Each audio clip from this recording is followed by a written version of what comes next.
The Stolarz stuff is very intriguing because of what happened against Florida, and it wasn't the same type of shot he took last night as the Bennett shot, but not far off. It wasn't far off, Yeah. kind of a innocuous, oh, coming through, sorry, I got you type thing. And this is going to be a story, I think, all year for the Leafs, and they're going to have to address it because if Joseph Woll's not available, then you're talking about a big drop-off. Stolarz is your number one. He's going to be here for a long time. He's got a history, clearly. It was really scary what happened to him against the Panthers. Right. Something's got to give. Like, if the book is out, hey, storm the crease and see if the Leafs have anything to say about it. Like, Detroit, I don't think of as this big, rowdy, tough team. Florida, when they roll through, that's coming.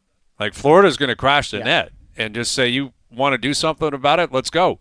And this is where I don't know if the Leafs have the DNA to address that. I don't know, because you look at the Florida-Tampa game last night, like Florida's going to try to fight their way back into the playoffs, literally. And Dude, that was a never-ending brawl last night in Florida. What the hell was going on down there? But those guys just would not stop. And every single shift, there was just an absolute brawl. That's going to be a war. I think they play each other again on Saturday night, too.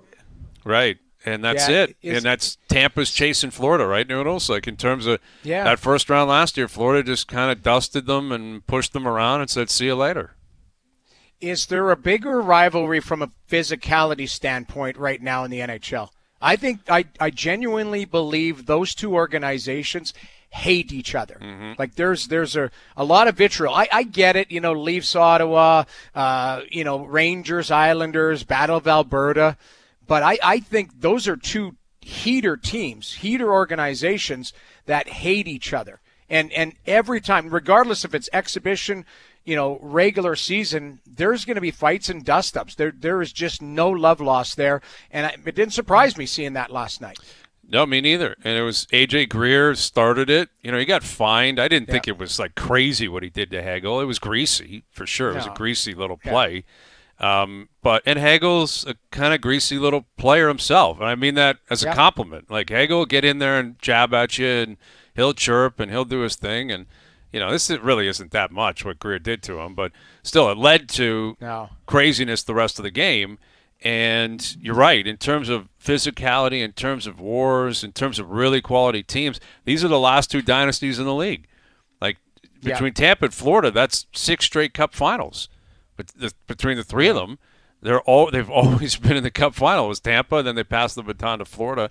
And again, if you're the Leafs, they're going to have to address that. Like, if it's going to get – and they're a big team. Like you mentioned it, the pace of Detroit. Like, the Leafs are not a fast team. Like, you can see that. They are not a fast team. So what do you have? They're big. They're massive. There are some big boys on the Leafs. And I think that is very beneficial come playoff time. But in the regular season, you're going to have some games where it's, back-to-back, and the other team's fresh, and they're flying. And what are you going to do? Yeah. How do you slow them down? How do you keep up? A lot of that's going to be goaltending or your structure and playing defensively sound and possibly being intimidating. And I don't know if the Leafs have that ingredient. I don't think they're an intimidating team. Well, there's a mandate on both of those Florida teams, Hayes, where if there's going to be some goofy stuff going on, everybody is going to be getting involved. It's not like you can say, I don't feel like this line brawl right now. It's just not, that's not my thing. All those guys are involved, and they're like, it's a mandatory thing to play on both of those teams. If something goes down, there's history there too with the hits, because Ekblad, he was just, they wanted to kill him last night too. He got involved. Like, it was craziness, but every single guy was taking part, and they didn't have a choice to do it. Yep. That's one of those rules. I'm certain of it, right? Ekblad said it, that Paul Maurice has got those rules, and I'm sure one of them, I know one of them, I'd be willing to put the house on it, is if one guy's in, we're all in. Yeah, but, coming back to the Leafs, Brian, like, I look at it, you talked about their speed. Like, I think the biggest thing is you can move the puck fast if you've got skill and you can execute.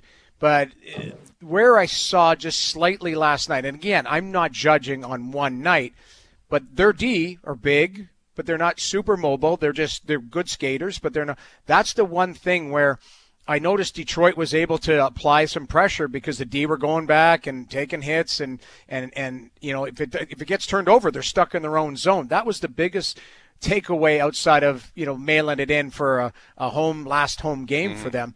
But they're going to have to get the puck moving, and I think that's something that they'll address.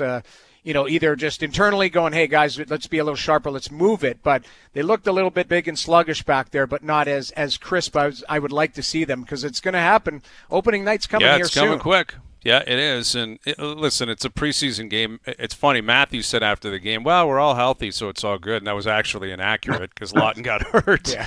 So, that kind of spoke to the mentality of the team, that they were just trying to get through it. And they just, no one really cares. Like, that's kind of It's been said out loud. It's been said out loud. Let's get through this one when nobody gets hurt.